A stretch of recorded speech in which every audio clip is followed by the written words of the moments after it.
और एक अमानवीय तरीके से शोषण किया जाए, बर्दाश्त नहीं है। भाइयों बहनों, हाथ जोड़ के कहता हूं, बर्दाश्त नहीं है। जहां हिंसा की जरूरत रहती है पीछे नहीं रहता, और जहां अहिंसा की आवश्यकता होती है तो अपने ज्ञान को, अपनी विद्या शक्ति के साथ लगाता हूं। चाहे वो आदिवासी भाई हो, वन गुर्जर हो, या आज इस महापंचायत में मौजूद सभी लोग, हम सब जमीनों से, जंगलों से जुड़े लोग हैं। और आज अगर हमें हटाया जाएगा तो हम यहाँ किसी पूंजीपति को बसने नहीं देंगे। ये सरकार केवल वोट के लिए हिंदू है, केवल ये वोट के लिए आप इनको यूज करते हो। अरे मैं कहना चाहता हूँ, दलित किसान के विरोधी पार्टी है भारतीय जनता पार्टी, गरीब मजदूर की विरोधी पार्टी है भारतीय जनता पार्टी। नमस्कार, आप देख रहे हैं राजनीतिक मंच। जिस तरह से सुप्रीम कोर्ट का बुलडोजर अलंगपुर गांव में कब्जा है, उसी को लेकर आज महापंचायत का ऐलान किया गया। इसी महापंचायत के भी सहारनपुर से शान मसूद पूछा है, इनसे बातचीत करते हैं। सर, आज जिस तरह से बुलडोजर पहुंचा है, यहाँ पर कब्जा है, आज महापंचायत में क्या कुछ डिस्कस निकला है? सर, समाज के लोग इसी मकसद के साथ यहाँ इकट्ठा हुए हैं कि आज ये जो अनंतपुर के साथ जुल्म और जाती हो रही है, इस जाति के खिलाफ इस सरकार में आवाज उठाई जा सके। महसूस ये होता है कि ये सरकार सरमाएदार की सरकार है। इस सरकार के अंदर रिक्शा चलाने वाले की, रेडी चलाने वाले की, फेरी करने वाले की, पान की दुकान लगाने वाले की कोई औकात हैसियत नहीं है। लेकिन ये सरकार ये भूल गई है कि इस देश की रीढ़ की हड्डी वो गरीब और मजलूम ही है, जिससे हिंदुस्तान बनता है। तो आज देश के कोने कोने से लोग आए, इकट्ठे हुए। आज अनंतपुर है, कल कोई और गांव भी हो सकता है। तो ये जुल्म और जाति नहीं चल सकती। आदेश तो कोर्ट का था, लेकिन आप लोग सरकार के खिलाफ मोर्चा बोल रहे हैं। देखिए साहब, कभी सरकार आगे हो जाती है, कभी कोर्ट आगे हो जाता है। ये गांव 8वीं सदी से चला आ रहा है, इसकी बसासत 8वीं सदी से, इसका इतिहास दर्ज है।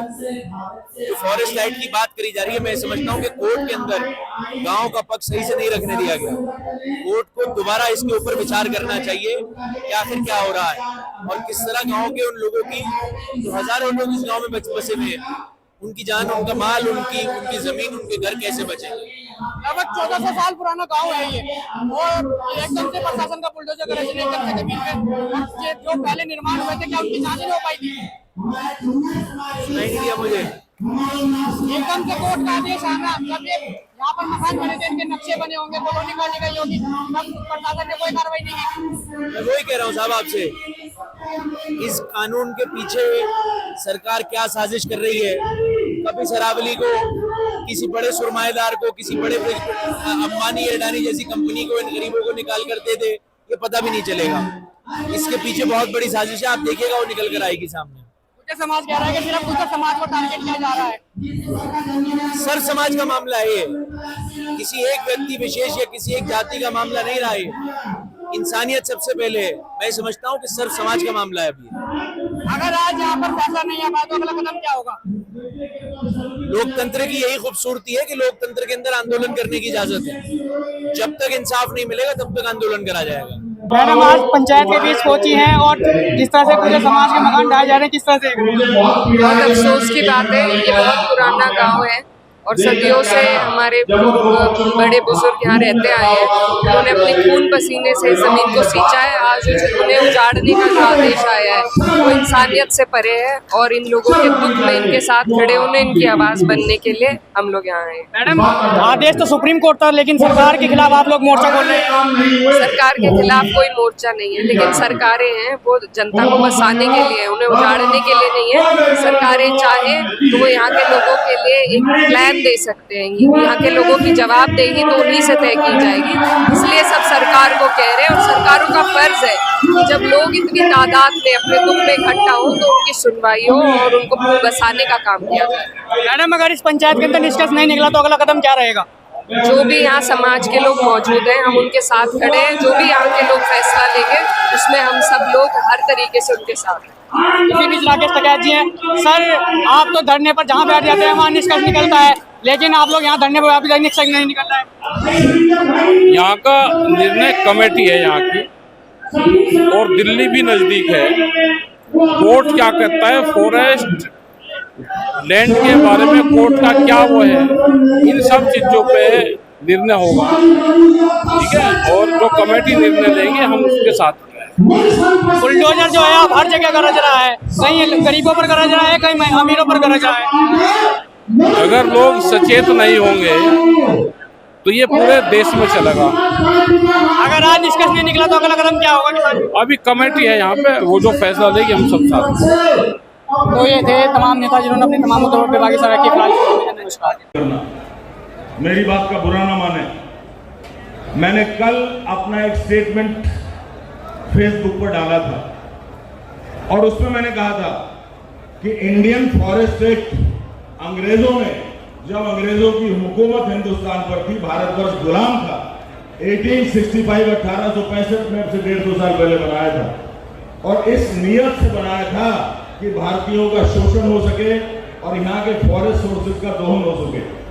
जहां पर कोई पेड़ भी नहीं हुआ करता था उस जगह को चिन्हित कर दिया और कह दिया फॉरेस्ट लैंड है। लेकिन जैसे बिटिया ने कहा इकरा में, क्या राजा आनंदपाल सिंह का नाम इतिहास के पन्नों से हट गया? बोलो, हट गया क्या? है अभी भी? कौन नजर देगा इतिहास को? अनंतपाल तोमर राजा का बसा हुआ अनंतपुर है, कैसे इसको झुठला दिया जाएगा? कहां अंग्रेज थे जब ये बसा?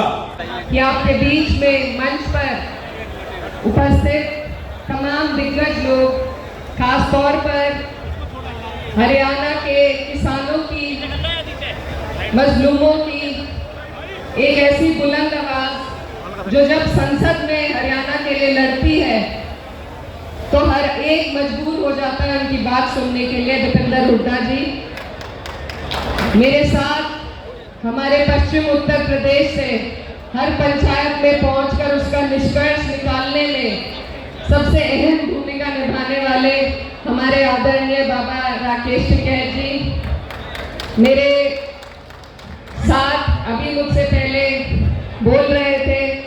सांसद सतपाल ब्रह्मचारी जी, मेरे बड़े भाई अतुल प्रधान जी